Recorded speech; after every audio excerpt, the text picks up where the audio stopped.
తిరుపతి జిల్లా Srikalahasti revenue division Yerpedu మండలం కందాడ గ్రామంలో సాగు చేసుకుంటున్న దళితుల భూమిని వారికి కేటాయించాలని ఆమ్ ఆద్మీ పార్టీ తిరుపతి జిల్లా అధ్యక్షులు నీరుగొట్టు నగేష్ డిమాండ్ చేశారు. తిరుపతి ప్రెస్ క్లబ్లో ఏర్పాటు చేసిన విలేకరుల సమావేశంలో ఆయన మాట్లాడారు. తిరుపతి జిల్లా శ్రీకాళహస్తి రెవెన్యూ డివిజన్లో ఏర్పేడు మండల కేంద్రంలో కందాడ గ్రామంలో ఈ దళిత కుటుంబాలు 1998 సంవత్సరం నుంచి అంటే 27 సంవత్సరాలుగా సాగులో పట్టాదారు పాస్బుక్ కలిగి అడవి లాంటి ప్రాంతాన్ని చదువు చేసుకొని అక్కడే పైరు పంటలు పండించుకొని వర్షాధార పంటలు పండించుకొని అక్కడే గుడిసె వేసుకొని అలాగే పెద్ద చెట్లు టేకు చెట్లు వేప చెట్లు పెట్టుకొని గుడిసె నిర్మించుకొని వీళ్ళందరూ జీవనం సాగిస్తున్నటువంటి ఆ భూమి పైన ఈ యొక్క కొత్తగా ఏర్పడినటువంటి కూటమి ప్రభుత్వం వచ్చిన తర్వాత కూటమి ప్రభుత్వంలో కొంతమంది శ్రీకాళహస్తి నియోజకవర్గంలో ఉన్నటువంటి వాళ్ళు కన్నేశారు. అది మాకు నిన్నటి రోజున తేటతల్లమైంది.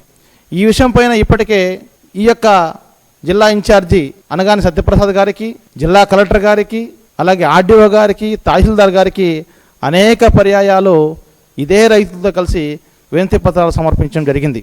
వీళ్ళ సాగులో ఉన్న భూమిని తీసుకుపోయి మాజీ సైనికుల కుటుంబానికి 4 ఎకరాల 62 సెంట్లు కేటాయించారు. మేము మాజీ సైనికుల కుటుంబానికి భూమి ఇవ్వడంలో మేము వ్యతిరేకించాం. వాళ్ళకు 4 ఎకరాలు కాకుండా 40 ఎకరాలు ఇచ్చినా కూడా తప్పులేదు. వాళ్ళు ఈ దేశం కోసం ప్రాణాలు అర్పించారు మనందరం ఇక్కడ సురక్షితంగా ఉండాలంటే. అయితే ఏదైతే భూ హక్కు చట్టం చెప్తాదో, ఎవరు దున్నేవాడిదే భూమిని ఈ దేశంలో చెప్తారో, మరి 30 ఏళ్ళుగా వీళ్ళు దున్నుతున్న భూమి పైన కన్నేయడం అంటే ఏంటో మాకు అర్థం కావడం లేదు. దీనికి ఈ జిల్లా రెవెన్యూ అధికారులు సమాధానం చెప్పాలా. ఒకవేళ తప్పుగా ఇచ్చేసాము వీళ్ళు సాగులో ఉన్న భూమి అంటే వీళ్ళకు కూడా న్యాయం చేయాల్సినటువంటి బాధ్యత ఉంది. ఏ విధంగా అయితే మీరు చూడండి, ఆ మిలిటరీ వాళ్ళకి హైకోర్టు నుంచి వచ్చింది, మిలిటరీ కుటుంబానికి భూమి కేటాయించామని హైకోర్టు ఇస్తే 406 సర్వే నెంబర్లోకి ఇచ్చారు. 406 సర్వే నెంబర్లో ఆల్రెడీ రైతులు ఎవరో ఎంజాయ్ చేస్తున్నారు. అక్కడ పోతే వాళ్ళు రానివ్వలేదు, వాళ్ళు హైకోర్టు ఆశించగా మళ్ళీ వాళ్ళు వచ్చింది గవర్నమెంట్ సర్వే చేసి వీళ్ళ భూమిని 519, 520 సబ్ డివిజన్ చేసి ఇచ్చారు. చూడండి, మీరు కన్నా పరిశీలిస్తే ఆ యొక్క కందాడ గ్రామంలో ఉన్నటువంటి వీళ్ళు సాగులో ఉన్న చుట్టుపక్కల రైతులు మొత్తం అర్జీ ఇచ్చారు. ఈ భూమి ఈ దళితులదే, వీళ్ళు మా పక్కనే వీళ్ళు సాగు చేస్తున్నారు అని ఆ గ్రామ వాస్తవులు మొత్తం సంతకాలు పెట్టించారు. ఇది కనపడలేదా రెవెన్యూ అధికారులకి? అలాగే ఇక్కడ చూడండి, అదే పొలంలో వీళ్ళు బోర్ వేశారు. ఎన్ని లక్షలు ఖర్చు అవుతుంది ఒక బోరు? అక్కడే చూడండి చెట్లు, పొడవాటి చెట్లు నేలమట్టం చేసేశారు. వీళ్ళ జీవనాన్ని హస్తగతం చేసేశారు. ఈ విషయం పైన ఎమ్మెల్యే గారు కూడా చొరవ తీసుకొని వీళ్ళందరినీ రమ్మని కలవమని పిలిచారు. ఎమ్మెల్యే గారు ప్రత్యక్ష సాక్ష్యం ఇది.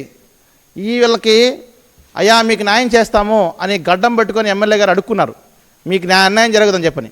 ఈ విషయం పైన మేమందరం కూడా దళిత సంఘాలు పార్టీలు మొత్తం కూడా ఎమ్మెల్యే గారి దగ్గరికి వెళ్తే మొన్నటి రోజున జరిగినటువంటి బాధాకరణ సంఘటన ఏమంటే, పాత్రికేయులు వెంకటేశ్వర్లు ఆయన వృత్తి ధర్మం ఏ వార్త ఇచ్చినా రాస్తారు. వాళ్ళ మధ్యన విభేదాలను ఏదో తీసుకొని వాళ్ళ అనుచరులు అయినటువంటి మాజీ మున్సిపల్ కౌన్సిలర్, ఆయన తెలుగుదేశం పార్టీ శ్రీకాళహస్తి జిల్లాకు మీడియా కోఆర్డినేటర్ కూడా నాగమల్లి దుర్గాప్రసాద్, ఆయన కచ్చి కట్టుకొని నేను అడుగుతున్నా, ఇప్పుడు ఇట్లాంటి వాళ్ళు ఎవరన్నా మీ అనుచరులు ఎవరన్నా ఈ భూమి మీద కన్నేసుకొని ఈ రైతులను శాశ్వతంగా అక్కడి నుంచి పంపించాలనుకుంటున్నారేమో, వీళ్ళు మీ మీద తప్పుడు వార్తలు రాశారన్నా అని చెప్పని ఈ విలేకరి గారిని వెంకటేశ్వరుని నిర్దాక్షిణ్యంగా బయట గెంటేయడం జరిగింది. మీకు న్యాయం చేయము, మీ భూమి మీకు కాదు అని మాట్లాడేటువంటి సంస్కృతి నాకు అర్థం కావట్లేదు. జిల్లాలో ఉన్నటువంటి పోలీస్ యంత్రాంగం ఏం చేస్తుంది?